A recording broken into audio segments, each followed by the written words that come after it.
of these engineering graduates, they are inclined towards civil services. What is the reason? You are a professional graduate, you could have done well in the private sector, right? Civil services is not everything, but I have seen many of these students preparing for civil services. What must be the reason? Don't you think that Indian strategic thinkers are committing the same mistake what we did earlier when we gave refuge to Dalai Lama today and created an enemy across the northern and eastern side of India? Same situation is being repeated today. So, can you tell us something about the Jallianwala massacre? Why it happened? What was the reason? There is war going on, you know, Israel and Iran, right? Yes, sir. Why UNO is not intervening in that?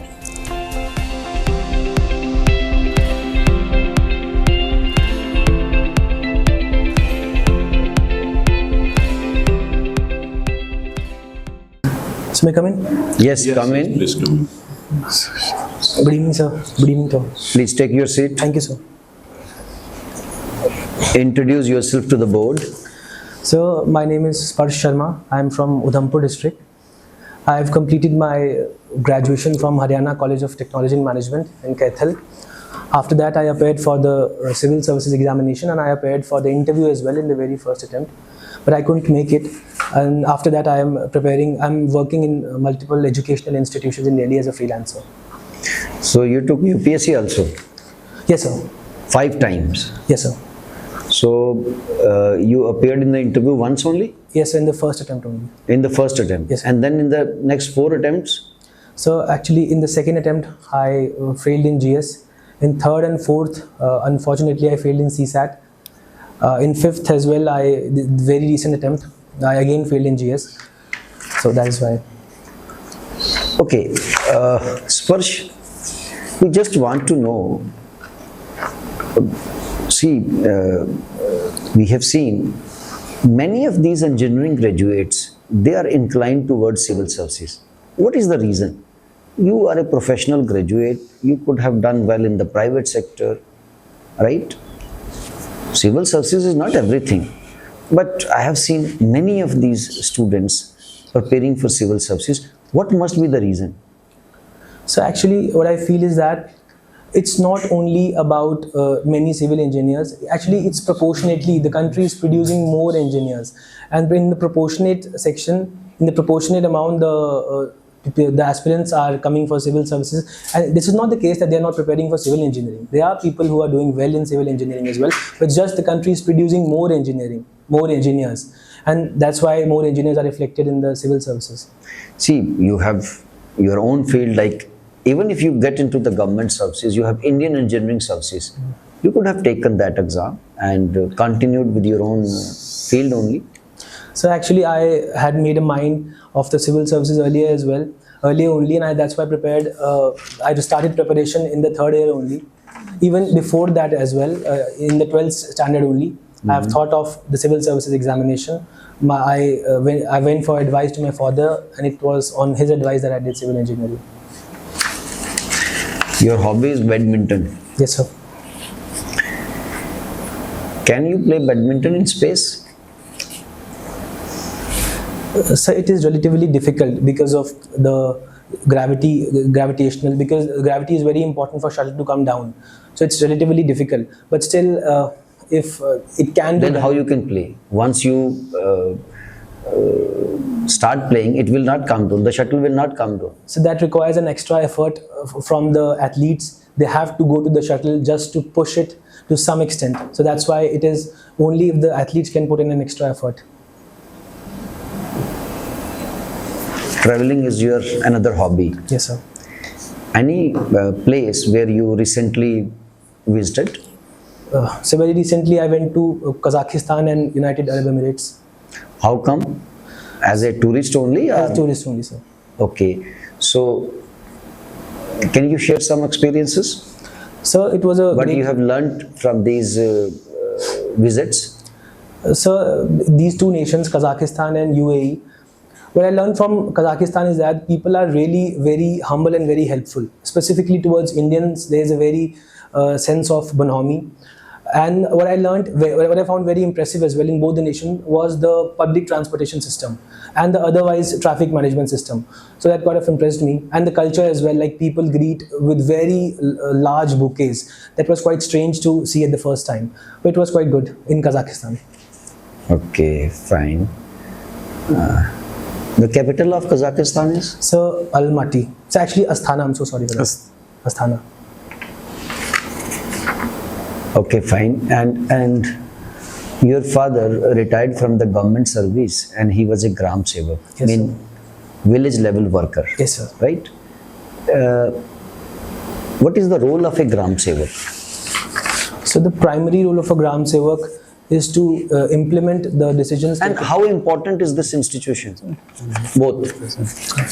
So the institution is very critical, because this is the first body, we can say, where the people of village can approach. So that bridges the deficit, that bridges the gap between the administration and people. And otherwise, the objective is to ensure the efficient and seamless implementation of various government schemes. Who is the secretary of village panchayat? I'm sorry, sir, I'm not able to recall, but I'll study about that. Is it gram sevak only? So actually, I misinterpreted the question. Yes, it's a panchayat secretary. Yes. And who is the secretary at the panchayat samiti level? BDC? So I'll study about that. I'm so sorry for that. BDO? So I'm not sure. Okay, what is the role of a gram sabha when it comes to these? When we talk about decentralized democracy, right? What is the role of gram sabha? So Gram Sabha, as it is assembly, or it is an assembly of the electoral, the people who can vote in the village level, and the objective is to raise the public issues so that they can be taken up by the executive and can be implemented in the village. What is the difference between gram sabha and gram panchayat? So if you allow me, can I make a guess? So I think Gram Panchayat is the executive wing of Gram Sabha.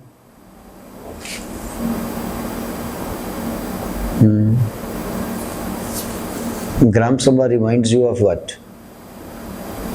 Direct democracy or indirect democracy? So direct democracy. Direct democracy. Gram panchayat is an elected body. Okay, sir. Gram sabha is the people themselves. Though not all the people, but those whose names are enrolled in the electoral rolls. Okay, sir. Right? Thank you. Mrs. Sparsh Sharma, your optional political science and international relations. Yes, sir. Just tell me what sense we can make out of the present crisis in Bangladesh. So the entire crisis that is there in Bangladesh, this is of course very unfortunate. There are significant reasons for that. Primarily, it is believed that it is the entire so-called rebellion is because of the anti-quota, the quota for war veterans of 1971.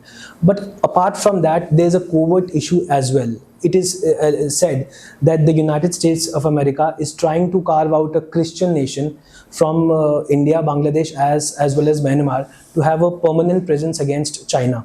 So I think this is a concerning thing for the global politics as well as the regional geopolitics. Who has taken over the reins of the Bangladesh? So as of now, there is an interim government. We don't know the prime minister, but there is a chief advisor. He is Mr. Muhammad Yunus. Tell us about Muhammad Yunus. So Mr. Muhammad Yunus is a Nobel laureate. He was awarded Nobel in the peace, and he was the founder of Grameen Bank in Bangladesh, and he initiated the microfinance in Bangladesh. Okay. What do you understand by microfinance? So microfinance is the category of lending in which the maximum amount that is lent is 50,000 rupees. Okay. Do you think that The Sheikh Hasina has been given a temporary refuge in India. Is it a right call because the new government has, which has taken shape in Bangladesh, is not in a good, and stated that if India wants to have a good relation, that they should hand over the ex-Prime Minister back to us. Is it a right diplomatic strategy to give a refuge to a leader of a country who is in the hands of the forces which are very inimical to the Indian interests? What do you take on that? So Mrs. Hasina has has always remained quite pro-India throughout the past decade. But in this case, since the Bangladesh Nationalist Party is also, and Mr. Waqaruzzaman, they are also demanding that Mrs. Hasina should be sent back. As of now, we have given her a temporary refuge.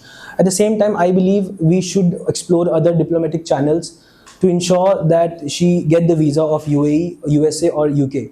Because in longer run, we don't know how the situation will unfold in Bangladesh. If we want to maintain amicable ties with Bangladesh, we have to ensure that Bangladesh National Party is in good terms with India. Don't you think that Indian strategic thinkers are committing the same mistake what we did earlier when we gave refuge to the Dalai Lama today and created an enemy across the northern and eastern side of India? Same situation is being repeated today? So as of now, we are not clear whether this is a temporary refuge or not. Because we are seeing in some media reports that India is exploring these options of talking to the government of USA, UK and specifically UAE, Dubai, to give her, so that they can give her a visa. So I think in this scenario, we are exploring options. So it's better, I think. Just few days back, the Waqf Amendment Bill came into the recent session in the Parliament. Now it's been referred to the JPC. Yes, sir. What do you take on that? Where is the right step, or is a right step in right direction? Government has taken a right call to refer to the JPC. What do you take on that as a student of political science? So I think referring a bill to a committee means that we want more discussion. And that also promotes more inclusivity, bridges the trust deficit. And I think this is a very good thing. We can probably have better amendments, better proposals. Okay. How the JPC is formed? What is the criteria laid down?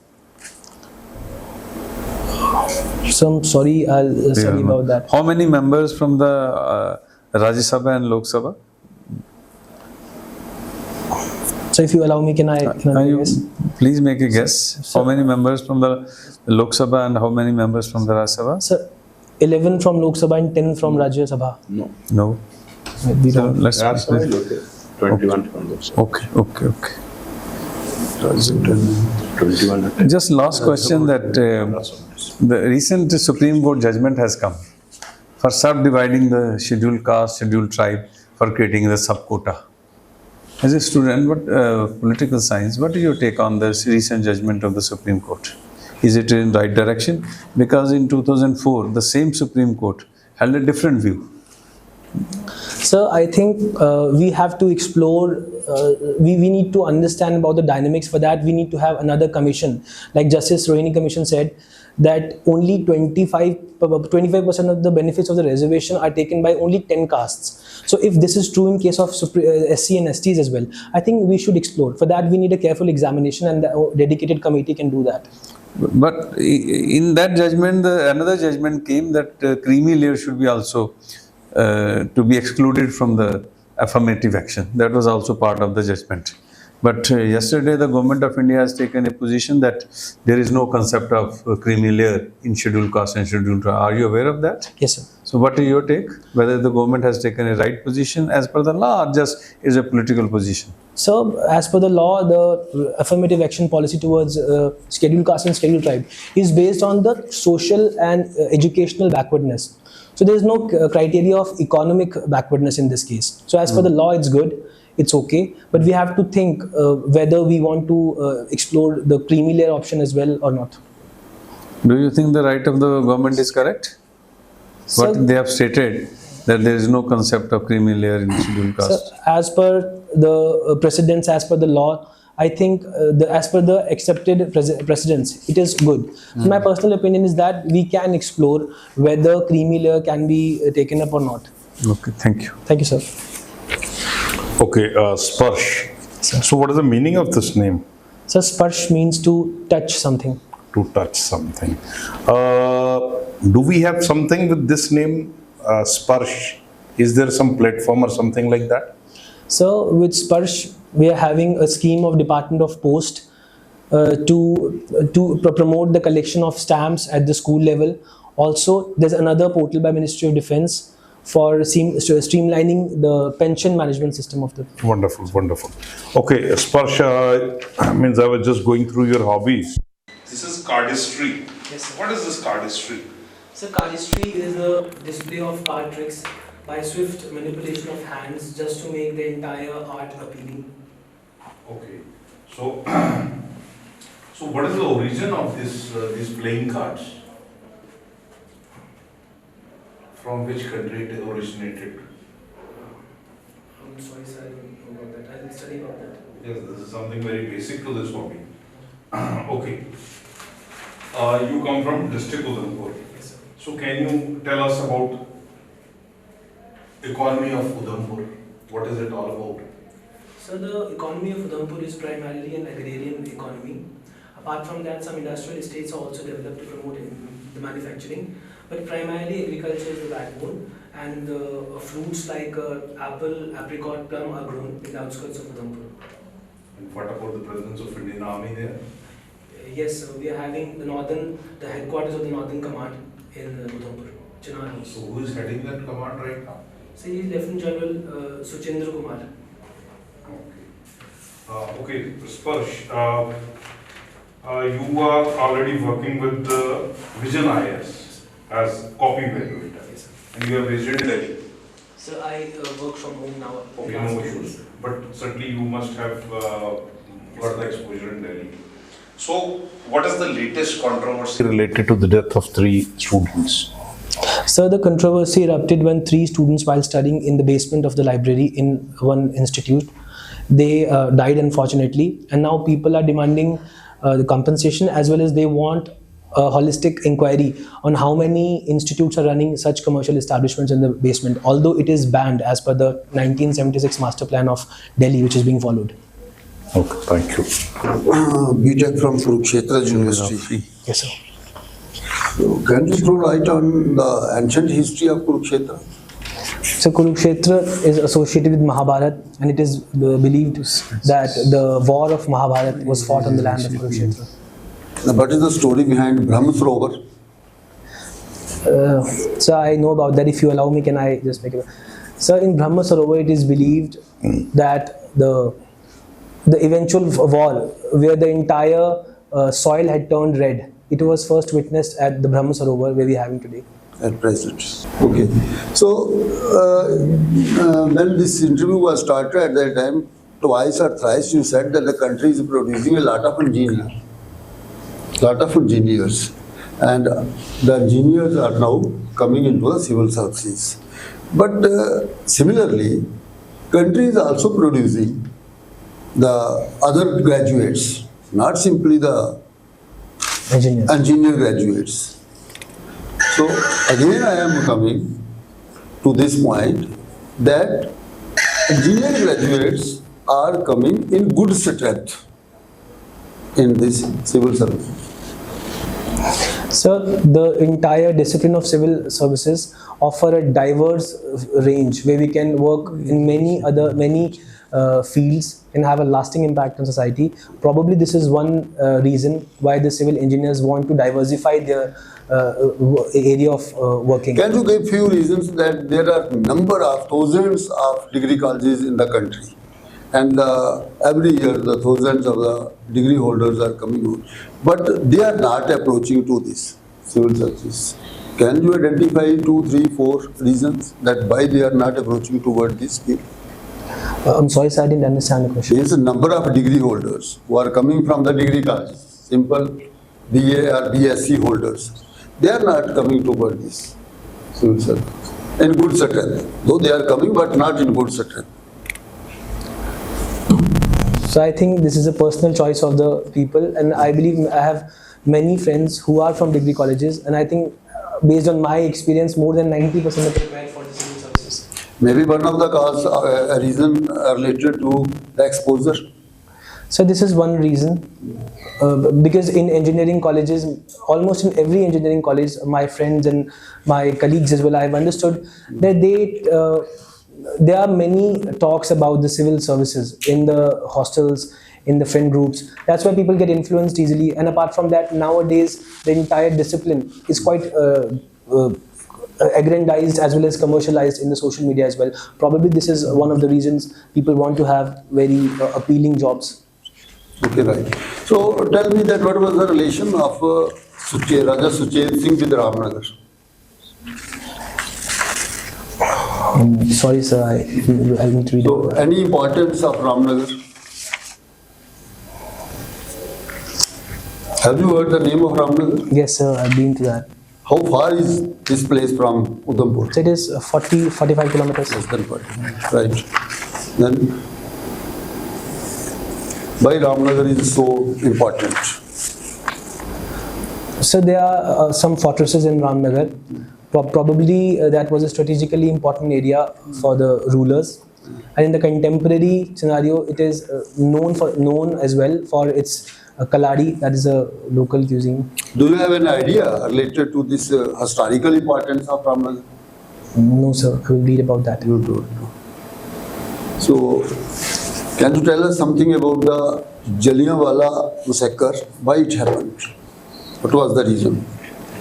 Sir, Jallianwala Bagh. Some people from Amritsar, they were protesting against the arrest of two Congress leaders, Saifuddin Kichlu and Satyapal. They were peacefully protesting, but all of a sudden, a regiment led by General Dyer went into the region, went into the park where the people were peacefully protesting, and they gave only 3 minutes to evacuate, and then they opened fire. This was the triggering point. But why Gandhi asked the nationalist leader to assemble in Jallianwala Bagh on that particular day? So Mahatma Gandhi. Mahatma Gandhi. So probably, sir, if you allow me, can I make a guess? Probably to show a solidarity towards violence, because Mahatma Gandhi was of the opinion that violence can never be a solution, and we can protest by non-violence. It was a resentment, it was against the law, it was against the Britishers. Maybe one of the reasons why this Jallianwala Bagh was massacre place on that particular day. So there was a statute, that was Ret Act, that was passed then. So probably it was to show, to reflect solidarity against the passage of that particular law. Thank you. Thank you, sir. Okay, Mr. Spurs, you're all PSIR. Yes, sir. There are so many subjects in UPSC. Why you opted this subject, PSIR? So while choosing subject, I tried to figure out which subject overlaps with the general study syllabus, and I found PSIR as the one. That's why I opted. Okay. Do you think Gandhian political philosophy is still relevant today? So I think Gandhian political philosophy will remain relevant. How it is relevant? For ages to come, because that talks about a very strong sense of, I can say, very strong tools to protest against the government, like that of Satyagraha. We can never outrightly promote violence. If we do violence, the administration or the columnist in that case, they can directly challenge us. So I believe that Satyagraha is the first step, at least a very good step. Okay, can you tell us the Arindo Ghosh political idea? So Aurobindo Ghosh gave a political idea revolving around nationalism. He was of the view that if we want to be independent in a real sense, we have to ensure that our culture is preserved. We have to ensure that our roots are not compromised with, and he was also against the intervention of the Western thoughts in our culture. Why Aristotle is considered to be father of political science? So political science deals with various political systems, and he was the first person who studied more than 158 constitutions to draft his own theory of political science. That's why he's called. Okay, what is comparative politics? So comparative politics is a field of political science that deals with a comparison of various political systems across the world, and it finds out which is better and similarities and dissimilarities. The rule of man is better than rule of law. Who made this statement? What is mean of this statement? So I think this is derived from Plato's thought. Okay, He he said that? You are correct. Why he said that? So he was of the opinion that philosopher king is mightier. He's having the supreme knowledge. So if a person, and he is not having the thirst of power, so he expected and he presumed that if a person of such caliber is ruling the country, then he or she might be better. Do you think SAARC as a regional association become failed today? So although there are many challenges with SAARC, like that of the trade, we are having limited trade, only 5% trade in intra-SAARC countries. But I think it has not failed. Very recently, during the COVID-19 pandemic, the SAARC countries did cooperate with each other. The vaccine distribution programs did happen throughout the SAARC. So I think it needs improvement, a lot of improvement. Okay, there is war going on, Israel and Iran, right? Yes, sir. Why UNO is not intervening in that? Where is UNO? So, a couple of days back only, the UN chief made a statement that this is not an era of war. War is still going on. So this is precisely the question why people challenge the relevance of UN and suggest reforms, because the very agenda of UN was to prevent the world from the scourge of war. Why UNSC reform is a need of 21st century? So United Nations Security Council reform. So the structure of United Nations Security Council, like the 5 permanent members, they reflect the dynamics of 1950s. Now there are many countries that are very powerful economically as well as politically. Apart from that, Africa is not represented there. Apart from that, Asia, like the new poles, India and China, India is not having any presence in the permanent membership. Okay, final question. Can Can you tell us about the Samuel P. Huntington books, Clash of Civilization? In fact, it is theory also. So Samuel P. Huntington gave a theory of clash of civilizations. He divided the world in 8 civilizations, and he told that all of the civilizations will be in the state of conflict, but 2 conflicts will be the major. He mentions as core conflicts: the Western civilization and the Islamic civilization, and Western civilization and the Cynic civilization, that's Chinese civilization. Thank you. Thank you, sir. Thank you. All the best. Thank you, sir. All the best. All the best.